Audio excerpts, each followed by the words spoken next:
بسم اللہ الرحمن الرحیم۔ السلام علیکم ورحمۃ اللہ وبرکاتہ۔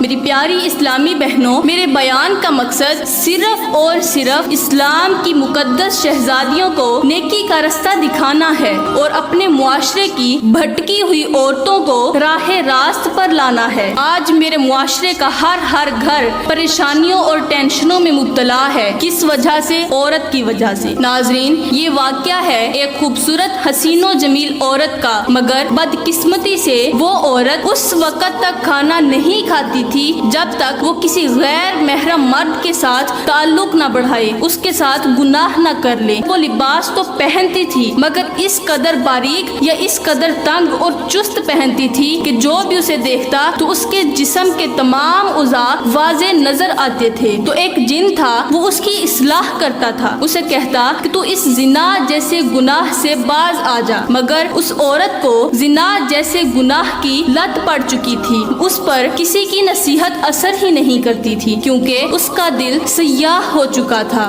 ایک دن معمول کے مطابق اس نے خوبصورت نوجوان کو اپنے پاس بلایا اور اس سے کہا میری ہوس پوری کرو۔ تو اس نوجوان نے کہا میں ایسا نہیں کر سکتا۔ دوسری طرف اس جن نے اسے کہا کہ اس گناہ سے باز آ جاؤ ورنہ میں تمہارا گلا دبا کر تمہیں موت کی گھاٹ اتار دوں گا، مگر اس عورت نے کسی کی بات نہ سنی اور اس نوجوان کے ساتھ گناہ کرنے لگی۔ ابھی وہ گناہ میں مبتلا ہی تھی کہ اچانک اس کے دل کی دھڑکن تیز ہو گئی، وہ تڑپنے لگی، درد میں مبتلا تھی۔ ایک طرف درد کہتا کہ یہ گناہ چھوڑ دو اور دوسری طرف شیطان کہتا کہ نہیں یہ گناہ مت چھوڑو۔ اب اس نے شیطان کی باتوں پر دھیان دیا اور گناہ میں مبتلا رہی۔ ابھی گناہ میں مبتلا تھی، قبل اس کے کہ وہ توبہ کرتی، اس نے کسی ایسی مخلوق کو اپنے کمرے میں داخل ہوتے ہوئے دیکھا جس کے دانت پاؤں جتنے لمبے تھے، چہرہ سیاہ تھا اور بال بکھرے ہوئے تھے اور کان بڑے بڑے تھے۔ اس کے ہاتھوں کے ناخن 2 فٹ لمبے تھے، جس کا قد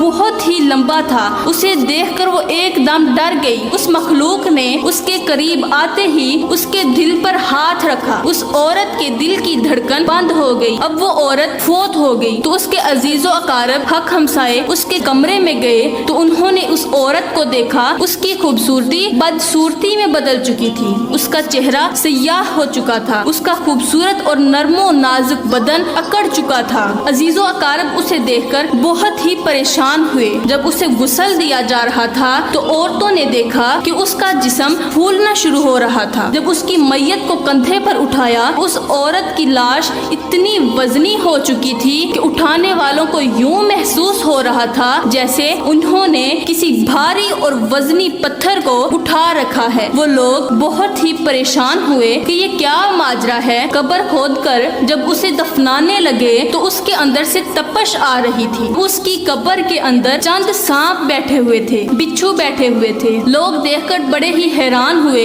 اس کی تدفین کی۔ اب اس کی تدفین کے چند دن بعد کسی محلے کی ایک عورت نے اسے خواب میں دیکھا تو وہ اپنی قبر کے اندر چیخ رہی تھی، کہتی تھی مجھے نکالو۔ اس عورت نے مخاطب ہوتے ہوئے پوچھا کہ اے فلاں بن فلاں، تو یہ بتا کہ قبر میں تیرے ساتھ کیا بیتی؟ اس نے چیخ کر کہا کہ قبر میں مجھے دردناک عذاب دیا گیا ہے۔ پوچھا وہ کیوں؟ کہا کہ میرے جسم کے جس حصے پر غیر محرم مردوں کے ہاتھ لگتے تھے، ان کا بدن لگتا تھا، اللہ تعالیٰ نے ان حصوں پر ایک سانپ مسلط کر رکھا ہے، جو مجھے ایک بار ڈستا ہے تو میں 70 گز زمین میں نیچے دھنس جاتی ہوں۔ وہ عورت کہتی ہے کہ اس کے بعد جب صبح میری آنکھ کھلی تو میں نے تمام عورتوں کو بتایا کہ خدارا کبھی بھی کسی غیر محرم مرد کے ساتھ تعلق قائم مت کرنا، ورنہ جس طرح وہ عذاب میں مبتلا ہوئی اسی طرح تم بھی عذاب میں مبتلا ہوگی۔ عورت کی خوبیوں میں سے